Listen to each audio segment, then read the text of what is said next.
بالهاوية، استغفر الله يا ربي، الله من استغفرك واتوب اليك، بالزنا والقاذورات هذه. وان شاء الله يا ربي يا كريم خير. وانا الصراحه انا الدول اللي اشوف انها يعني مثل الشيشان اللي هي بينها حرب وبين دوله ثانيه، اكيد في في اسرى، فروحوا اشتروا هذول الاسرى.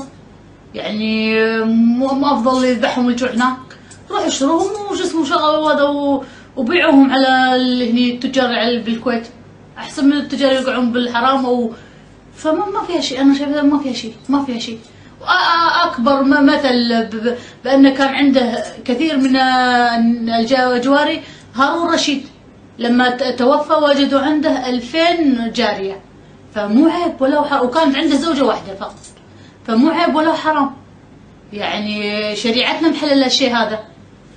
والحمد لله الكويت يعني فيها كثير من التجار واللي ملتزمين، واتمنى الكويت للافضل ان شاء الله.